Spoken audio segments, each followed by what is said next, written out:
like Sheikh Abdullah bin Bayya said, there's certain people that have jobs that are it's very difficult to pray Dhuhr and Asr. And so he said it's a rukhsa, to do that. However, I was a critical care nurse working in, an intensive care unit.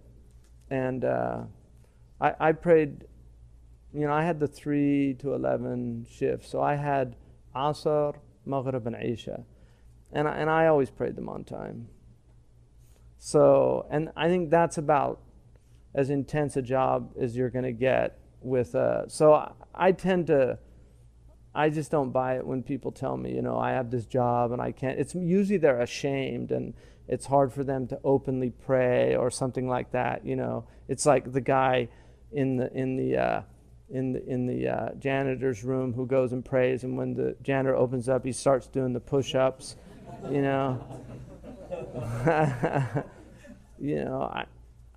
mean, people should be ashamed not to pray. Yeah. I mean, I used to pray years ago because we went to college together. I'd pray right out in the open on the college campus. I had a Christian come up to me once and said, watching you pray your prayer, it's really given that, I don't know why Christians are so ashamed not to pray in public. Like, he was encouraged by it, so. I mean, if prayer comes, I've prayed on the side of the road, on the freeway. My wife was with me once. Asr time was getting into that daruri time, and I pulled over, and it was like one of those really heavy freeways. And I started praying, this cop stops. Sir, what are you doing? I thought he was going to shoot me. I was thinking, I'll be a martyr for Asr prayer. But I mean, I was literally in ruku. Sir, are you all right? Are you? So when I finished the prayer, I went over there and just told him I had to pray, and because the sun, if it goes down, I lose my prayer. And he said, well, you can't do it here, Yeah. So, but prayer times, just to give you the enormity of losing a prayer time, in Maliki fiqh, if you believe that you will miss a prayer by going to Hajj, Hajj is not an obligation. And that's mentioned in all the Maliki books of fiqh in Bab al-Hajj. If you think you'll miss one prayer, and you have ghalib al-dhan, the high probability, then the Hajj is not an obligation. So that just tells you how important the prayer time is. Mm-hmm.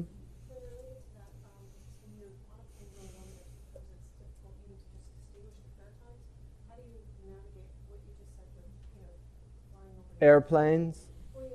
I mean, it's a problem, generally, there's 2 ways you can do it. You can do it based on the hadith about the prayer time. The Prophet ﷺ said towards the end of time, a week would be like a day, and a day would be like an hour. And the Prophet ﷺ said, how should we pray? Should we pray in the normal time? He said, فَقْدُرُوا لَهُ, estimate it. Now, if you're traveling on a jet plane, a day can be like an hour. You can the prayer times, if you're going towards the east, they really shorten up. So there's 2 ways that you can do it. One is to do it based on your point of departure and pray the times of the points of departure, right? And the other is to just hasten the prayer times up. Mm-hmm.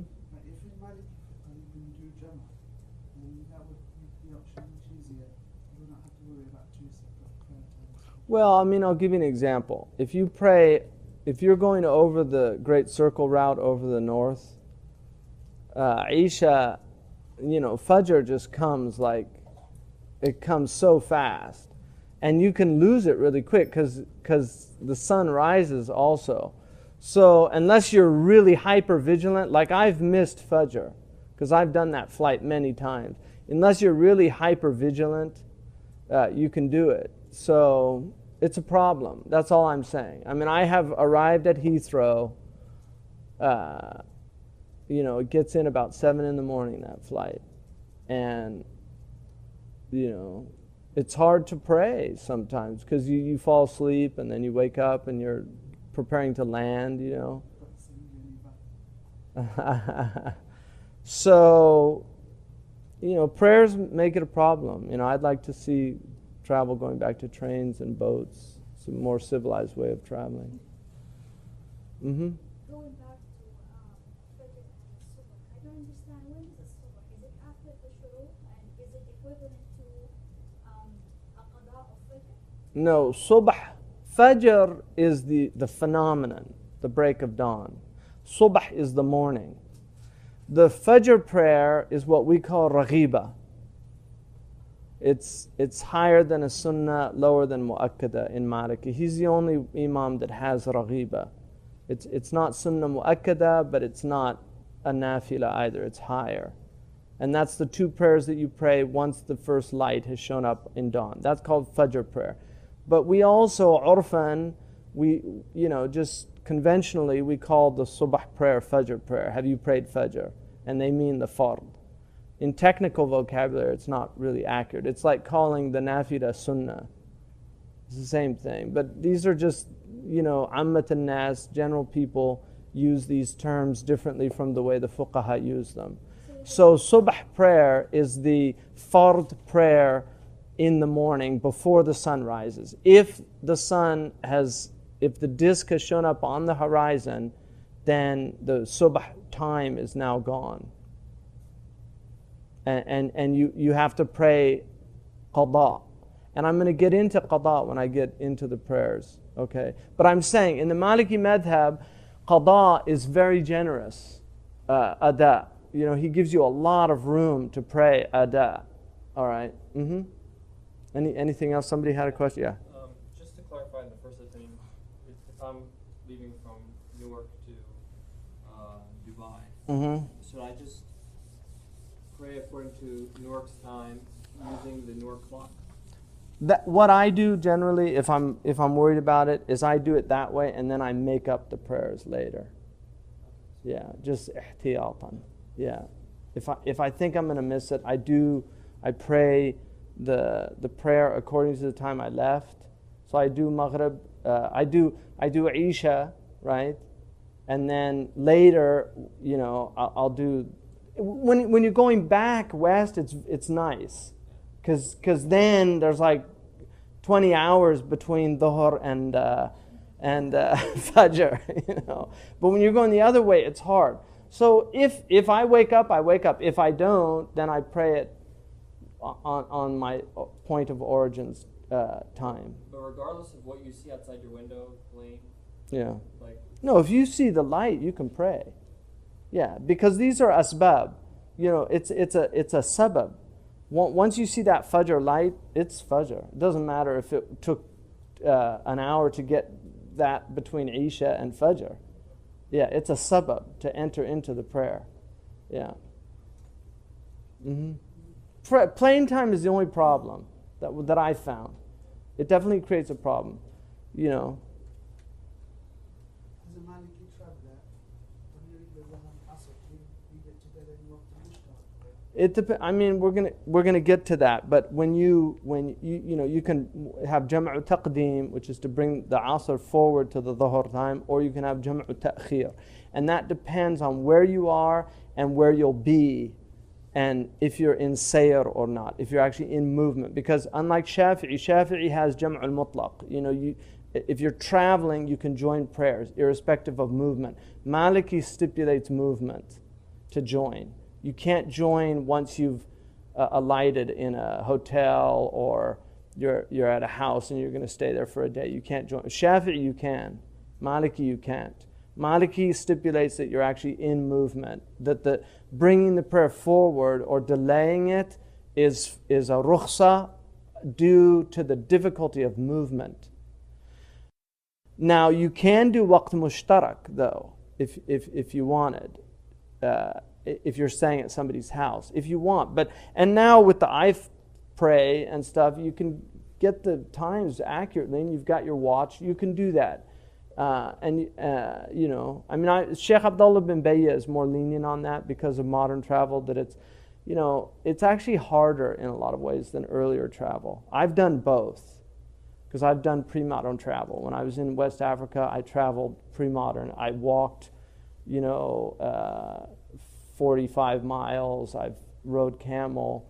I did traditional traveling, so I know the difference. And I actually think in a lot of ways the modern travel is more, it's just harder. I think it's actually harder on your body in some ways. Question related to that, you're saying depends on where you're going to be. If you're, let's say you're traveling, Maghrib time's going to be in while you're traveling, but you get there in the Isha time, is it permissible to wait in Maghrib until Isha? No, you would have, if you're going to get there after Isha time, and that's ghalib al-dhan, the high probability. You could have a flat tire, a lot of things can happen.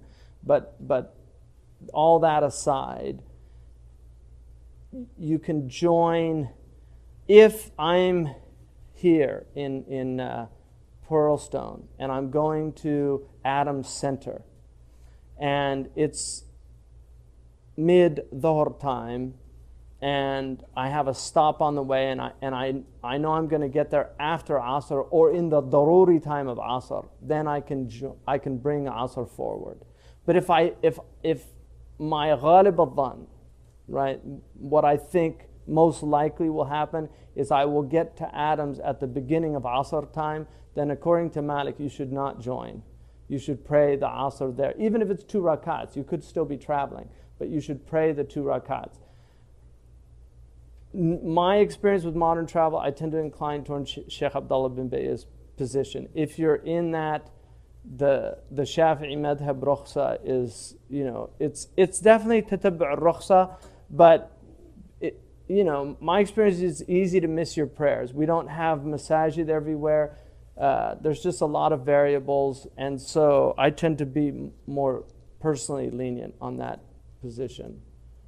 And I know a lot of Hanafis that do that as well, because in the end they're valid opinions, and the most important thing is that you pray on time and validly.